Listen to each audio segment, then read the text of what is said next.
සේනාධි නායකයාගේ භූමිකාව නැත්නම් අතිගරු ජනාධිපතිතුමන් මේ තුල ඉටු කළ කාර්යභාරය මේක අතිබහුතරයකට තේරෙන කීප දෙනෙකුට නොතේරෙන කාරණාවක් කියලා.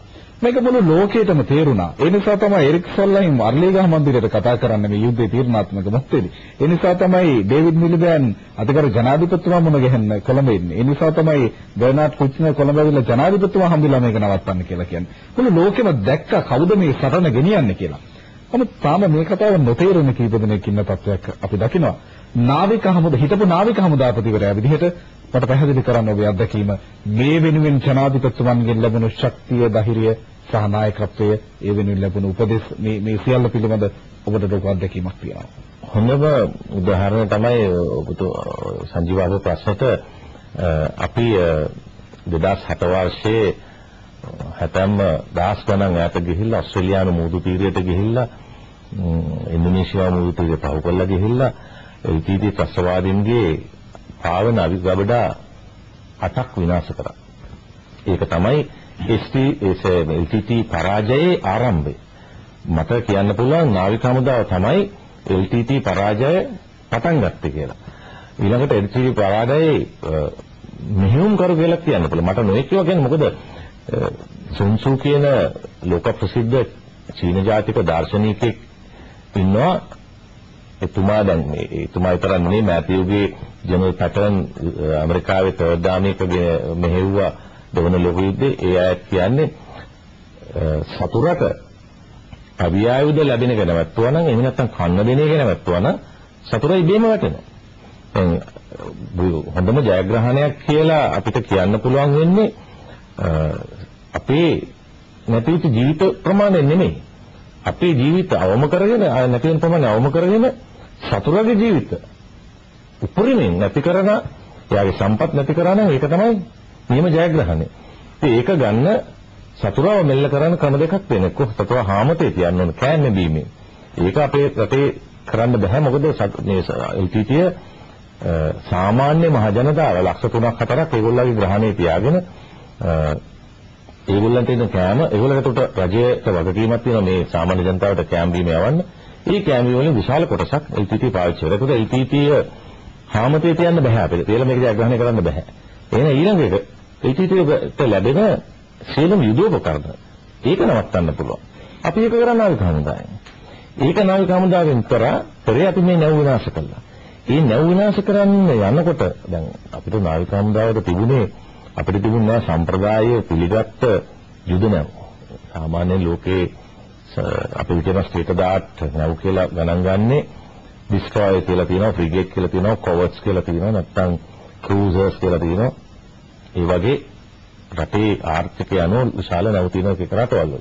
නමුත් අපි ඕස්ට්‍රේලියානු මුහුදු තීරවලට කිට්ටුවට ගියේ අපේ මේ සාමාන්‍ය මුහුදු සංචාරය කරන මේ අර එක කොටසකටවත් වැටෙන්නේ නැති ඉතාමත්ම පරණ නැව් 4ක් සහ යකඩවලට සූදානම් කළ තවත් නැව් දෙකක්. එක මේ ට්‍රෝලර් එකක් මුහුදු යන එකක්, අනිත් එක මේ අල්ලාගත්ත වෙළඳ නැවක් පොඩි.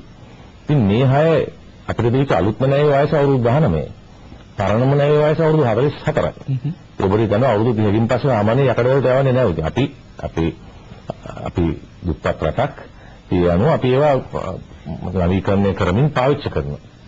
නමුත් මෙහෙම නැව් ටිකක් මට මගේ ඉංජිනේරුවන් පිළිබඳව දැඩි විශ්වාසයක් තිබුණා. ඒ වුණත් තාම අන්තරාදායක ගමනකට තමයි මේ නැව් ටික යවන්න අපි ලෑස්ති කරේ. ඒක නිසා දැන් මේ පිළිබඳව මම නිතර ජනතුමාත් එක්ක සාකච්ඡා කළා.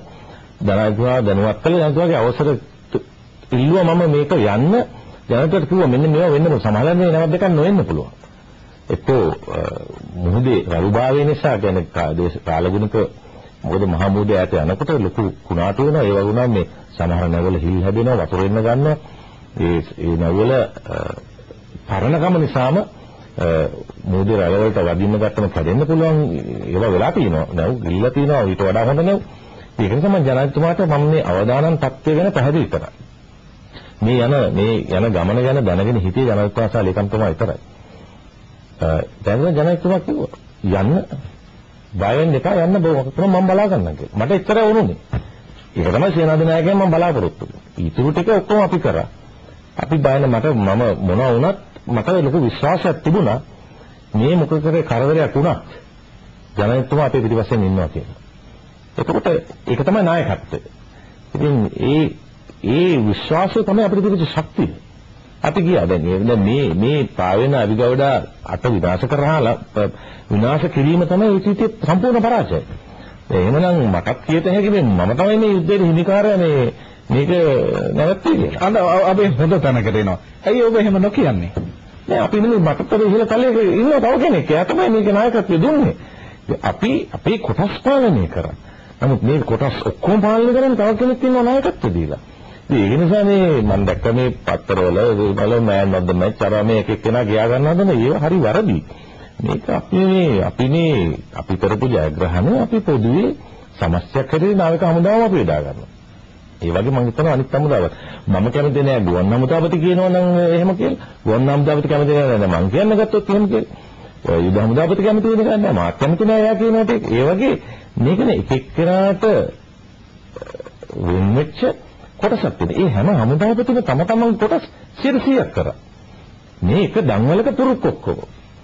මේ දන්වලේ පුරුක් ඔක්කොම පාලනය කරේ සේනාධි നായකයා. එයා තමයි නායකයා. මේ යුද්ධේ පටන් ගන්නත් අන දෙන්නේ යුද්ධ නවත්තන්නත් අන දෙන්නේ. මට වුණාට මට ගිහිල්ලා නවත්තන්න බෑ යුද්ධයක තේර මට නවත්තන්න කියන්න බෑ. යුද්ධම් දවස කරන්නත් බෑ. ගොන්නල් ජයතර කරන්නත් බෑ. මොකද මම පොලිසිය සහ ග්‍රාමාරක්ෂක සේවාව මම මෙතන ඒගොල්ලෝ සහාය දෙන කොටසක් තමයි කරේ. නමුත් ඒගොල්ලෝ විශාල කොටසක් කරා මේකේ.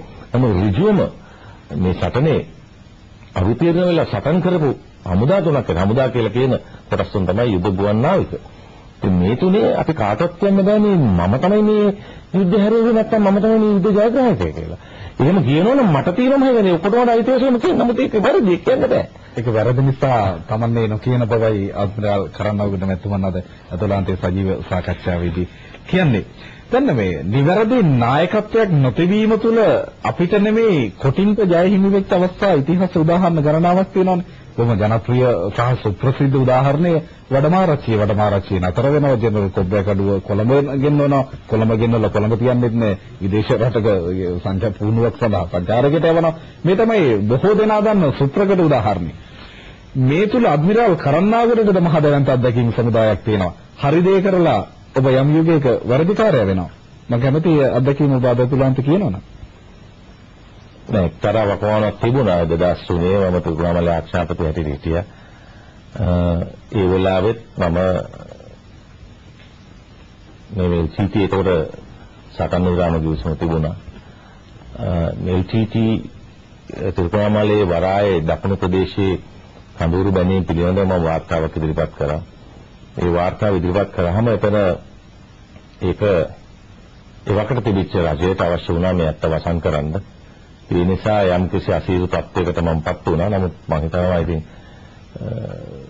ඒක සාමාන්‍ය රටවැසියෝ දන්නව වෙච්ච දේ මොනවද කියලා. ඉතින් මම ඉන්දිකින් එකට මට නැවත දැනෙනවා ඔබ දේශපාලනික කාරණාවක් වෙත යන්න තියෙන අකමැත්ත තමයි ඔබ මේ පිළිතුර කෙටි කරන්නේ. නමුත් මේ සිද්ධියක් විදිහට අපි මේ සම්බන්ධයෙන් විග්‍රහයකට යමු කරන්නගෙන මැතිතුමනි අපි මෙතනදී මා විග්‍රහ කරගන්න අපේක්ෂා කරන කාරණාව තමයි නිවැරදි රාජ්‍ය නායකත්වයක් මේ ජාතික ප්‍රශ්නය සම්බන්ධයෙන් නොතිබීම කියන ඛේදවාචකයේ අපි යුග ගණනාවකදී සහ තීරණාත්මක අවස්ථා කිහිපයකදී අත්විඳා. ඔබේ පෞද්ගලික අත්දැකීම් වලටත් සීමා නොවි අපි පොදුවේ සිද්ධාමයක් විදිහට මේ කාරණා විග්‍රහ කරමු. කාටවත් ඍජු ඇඟිල්ල දිගු කිරීමෙන් තොරව ඔබ කැමති විදිහකට අපි මේ කාරණා විග්‍රහ අනිවාර්යෙන් දැන් ඔබ ඉස්සෙල්ලා කිව්වා වගේ 1987 වදමාරච්චි මෙහෙම යනකොට ජනරල් කොබ්බෑකඩුව ජනරල් මරත්න වගේ ඉතාම දක්ෂ යුද හමුදා නිලධාරී හිටියා.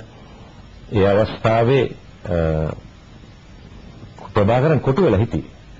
ප්‍රභාකරන් අල්ලන්න ඔන්න මෙන්න වෙනකොට අපි සියලුම දන්නවා වෙන රටකින් ඇවිල්ලා අපිට යම් යම් බලපෑම් කළා මේ යුද්ධය යන්නේක නැවැත්තුවා. ඉතින් අපේ වකට සිටිපු රාජ්‍ය නායකයන්ට සිද්ධ වුණා ඒකට අහුම්කම් දීලා යුද්ධ නවත්තන්න. මෙවරත් ඔක වුණා. මෙවරත් ඒවා 87 එක රටයි මේක නවත්තන්නේ. මෙවර මම හිතන්නේ රටවල් 10ක් 12ක් යුරෝපයේ රටවල් ගොඩක් මම හිතන්නේ ජනපදය ඊළඟට ඉන්දියාව මේ වගේ රටවල් විශාල ප්‍රමාණයකින් මම දන්නවා ජනාධිපතිතුමාට විශාල පීඩනයක් තිබුණා. නමුත් එතුමා ඒකකටවත් හිසනෙන්නේ නැහැ. මොකද අපිත් හරි